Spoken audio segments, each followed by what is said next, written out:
क्या बिहार की सरकार संवेदनशील नहीं है? क्या बिहार की सरकार सिर्फ नाम के लिए सुशासन है?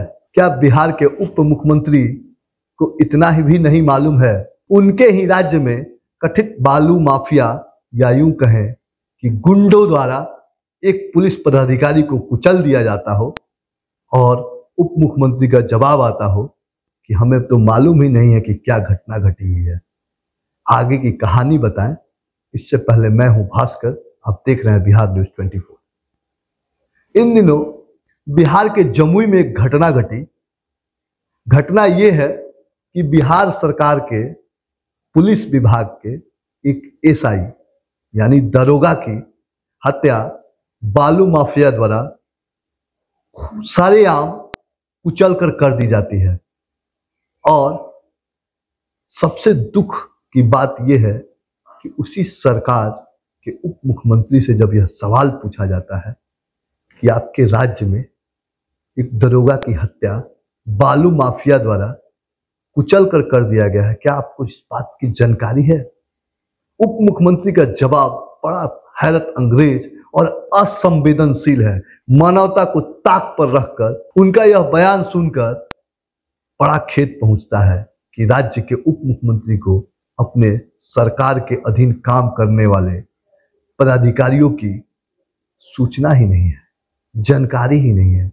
कैसे पदाधिकारी काम करेंगे जब सरकार के मुखिया या उप मुखिया या यूं कहें कि डिप्टी सीएम को यह जानकारी नहीं हो कि कथित गुंडों द्वारा उनके एक अधिकारी की हत्या कर दी जाती हो और सरकार कहती हो कि हमें जानकारी ही नहीं है। कमाल है ना साहब, सुशासन का झंडा लेकर घूमते हैं और जब आप पे आरोप लगता है जंगल राज गुंडा राज का तो आप तिलमिला उठते हैं। यह कैसा सुशासन है कि एक पुलिस पदाधिकारी को खुलेआम सरेआम बालू माफियों द्वारा कुचल कर मार दिया जाता हो और सरकार मौन रहती है। मौन मतलब कि क्या कार्रवाई हुई।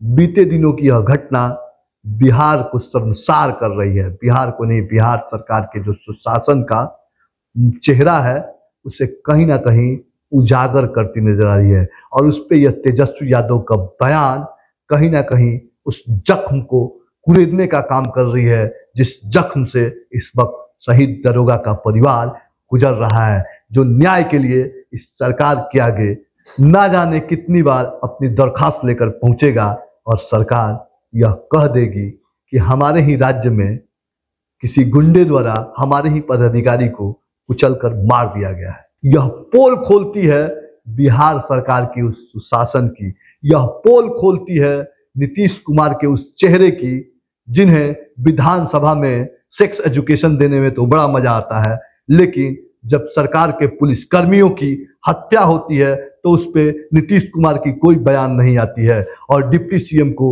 यह तो मालूम ही नहीं है कि इतनी बड़ी घटना हो गई। शायद इस घटना से अनजान दोनों ही मुख्यमंत्री और उप मुख्यमंत्री अपने कार्यक्रम में व्यस्त रहे और एक बयान देना भी मुनासिब नहीं समझा। इतना असंवेदनशील सरकार कैसे हो सकती है? आप अपना सुझाव कमेंट बॉक्स में जरूर दीजिएगा कि क्या तेजस्वी यादव को वाकई घटना के 9 घंटे बाद तक भी यह मालूम था या फिर वो मीडिया से बचने के लिए यह जवाब दिए कि हमें जानकारी नहीं है, हम पता करवाते हैं कि क्या घटना घटी हुई है। धन्यवाद।